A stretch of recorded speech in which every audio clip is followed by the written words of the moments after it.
Class 3A, where it was really a tale of two seasons for Marion this year. They started the season 6-0, then finished the regular season with 3 straight losses. But they did snap that losing skid last week at the right time, right? Heading into playoffs. Got to peak on playoff time. Marion taking on Wheeler tonight at home. They led nearly wire to wire. They scored in their first play from scrimmage.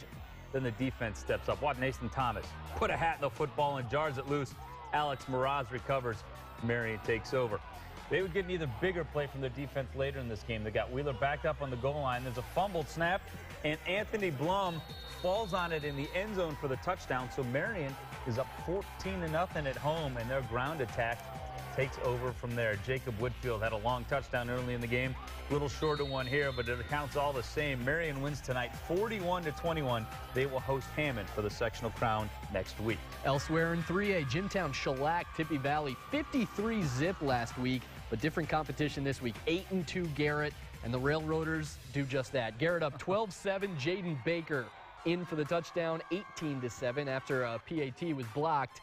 But in the fourth, after a Garrett interception, Tanner Burns to Cordell Kessler make it 24-7 as Jimtown falls by that final score. 24-7. Garrett will play Culver Academy next week. The Academy beat Lakeland 57-28. Other scores in 2A, Bremen shuts out Oak Hill 48-zip. And Cass ends Winnemax's impressive run the past few years with a 21-14 win. In single A, North Judson a big winner, 56-0, and LaVille also takes down North Miami 41-7.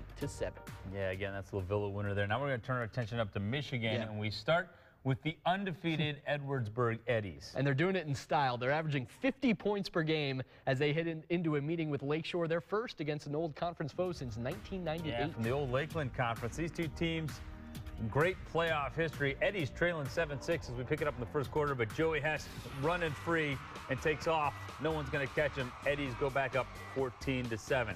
But on the ensuing drive for the Lancers, they don't waste any time. Very first play, they give it to Corey Hampton. Great hole to run through, and he's just going to run a long way. Turns on the Jets. There's no catching him. No way. Lakeshore ties the game at 14, but we talked about the high-powered Edwardsburg offense.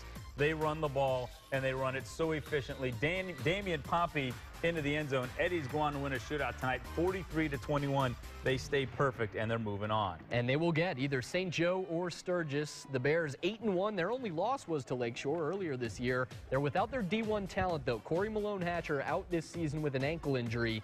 And we were tied at 13 at halftime, but first drive for the Bears and great blocking. Darius Clayton got a head of steam, and he is gone. 54 yards. St. Joe back on top. But you thought that one was nice. Check out this following play from Clayton. It's him again, and we're going to count here the missed tackles by Sturgis. You got 1, 2 that he shook there. How about trucking that guy? And one more, just get off him.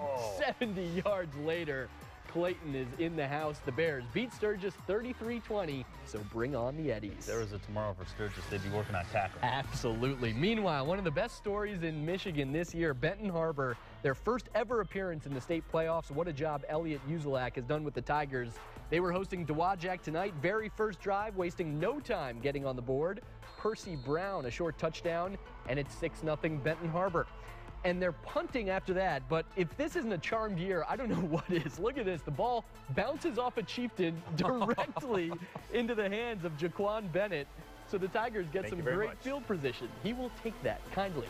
And the good times just keep on rolling. Quarterback Tim Bell buying time, avoids a sack, and then finds a wide open Milton McGee. Everything coming up Tigers in this one. The first playoff game, the first playoff win in history for Benton Harbor.